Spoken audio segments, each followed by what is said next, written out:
There's a JRPG that to play the original version today is going to cost you over $1,000. 2 people died during its development, under working conditions the director himself admitted were insane. The company that made it lost the source code. The game literally can't be ported to any modern console. And even though it's considered one of the greatest RPGs ever made, its sequel never happened. And that's just one of the games on today's list. Because today, we're not talking about bad games. We're talking about legendary JRPG sequels that were actually on the way. Some officially announced, some already in development, and for one reason or another, never made it to release. And number 1, the sequel actually existed. It entered pre-production inside Sony itself. Then it was canceled for a reason that not even the head of the studio can explain. Let's go.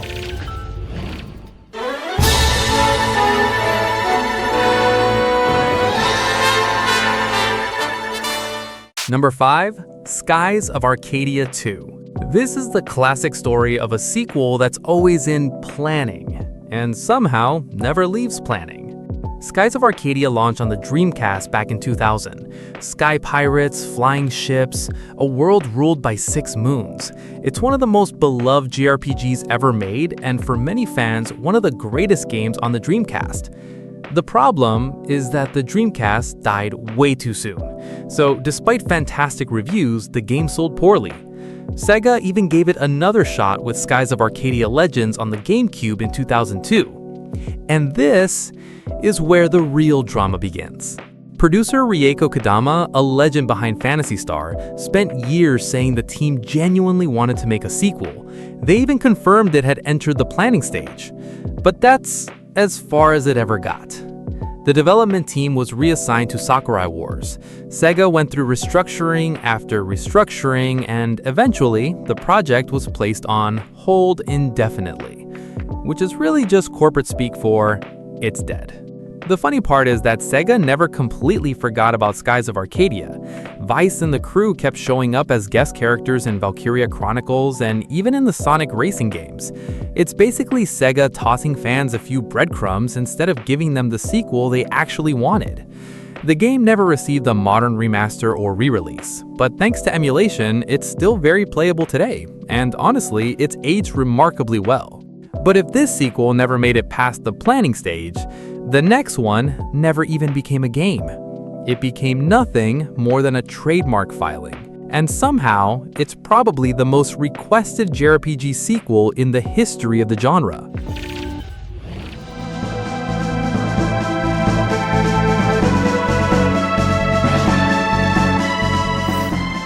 Number 4, Chrono Break. The sequel to Chrono Trigger and Chrono Cross got so close. It even got an official name, Chrono Break. There's a registered trademark with a date and everything. There's just no game. Some context for the younger crowd, Chrono Trigger is treated by a lot of people as the best JRPG ever made, period. So in late 2001, when Square registered the Chrono Break trademark, the world lost it. The press treated it as a done deal. Some people were betting the game will come out in 2004. Well, as we know, nothing happened. Masato Kato, the writer who was the heart of the series and wanted to tie up Chrono Trigger's loose ends, left Square with a bunch of colleagues to found Monolith Soft, the studio that makes Xenoblade for Nintendo today. The rest of the team got put on Final Fantasy XI, the MMO, that ate years of the company's resources. The trademark was abandoned in 2003. And that was that. Square Enix even had to put a response on their website's FAQ because fans wouldn't stop bugging them, saying there was no game in development. And at a trade show, an executive answered a question about the sequel with the most Square Enix line possible. If people want a sequel, they should buy more. The good news is, the 2 games that do exist are easy to get. Chrono Trigger is on Steam and mobile, and Chrono Cross got a remaster in 2022. The sequel that would close out the story, that one you only get to play in your imagination. At least with Chrono, the game never left the idea stage. The next one existed It's a masterpiece, and the company that made it just can't even touch it anymore. Remember the $1,000 game that opened this video? This is the one. Panzer Dragoon Saga launched on the Sega Saturn in 1998. Sega took Team Andromeda, the developers behind the series on-rails dragon shooters, and asked them to build an RPG capable of standing alongside Final Fantasy VII. The result? One of the greatest games on the Saturn, and for many fans, one of the best RPGs ever released. Real-time combat on the back of a dragon and a surprisingly mature story. But making that game came at a terrible cost. Trying to squeeze full 3D graphics, voice acting, and action combat onto the Saturn pushed both the hardware and the developers to their absolute limits. The production was dominated by brutal crunch. Director Yukio Futasagi later said he believed the deaths of 2 team members were connected to those working conditions. And by the time the game finally launched, Sega had already shifted its focus to the Dreamcast. Very few copies reached the West. Sales were disappointing, and not long after, Team Andromeda was dissolved. But here's the real tragedy. It isn't just that the sequel never happened. Sega lost the original source code. That's why Panzer Dragoon Saga has never received a modern re-release, and it's exactly why an English copy now sells for well over $1,000. There was even a remake of the original Panzer Dragoon in 2020, but Saga, the game most fans wanted back, Sega has never touched. The sequel disappeared and never returned. But the next one, that's a completely different story. It was canceled, came back from the dead years later, and somehow, if you only speak English, you still can't officially play it.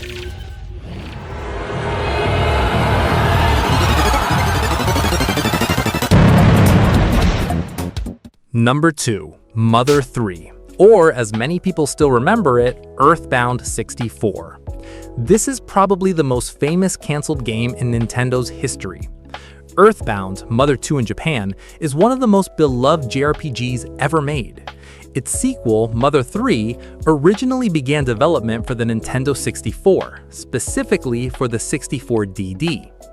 And that turned out to be a disaster. Shigesato Itoi and his team had never built a fully 3D game before. Their ambitions kept growing until they slammed straight into the hardware's limitations. Development dragged on for years and slowly became a nightmare. Then, in August of 2000, after 6 years of work, Nintendo pulled the plug. Satoru Iwata and Shigeru Miyamoto made the decision to cancel the project. And Miyamoto later explained it wasn't really about the money, they simply couldn't finish the game without putting other Nintendo projects at risk. But the story didn't end there. Thanks to years of fan support, Shigesato Itoi brought Mother 3 back. It finally launched in 2006 on the Game Boy Advance. The entire game was rebuilt from scratch, this time in 2D. But here's the part that still frustrates people today. Nintendo never released Mother 3 in English. Not then, and not now. For years, the only way Western fans could experience it was through a fan translation. The team behind that translation even offered it to Nintendo, completely free. Nintendo did exactly what you'd expect. They ignored it. As for the original Nintendo 64 version, it simply became one of gaming's biggest pieces of lost media. It simply disappeared. Every sequel on this list so far died because of technical problems, impossible hardware, dissolved teams, or companies that simply moved on. But number 1, not even Sony can explain why it never happened.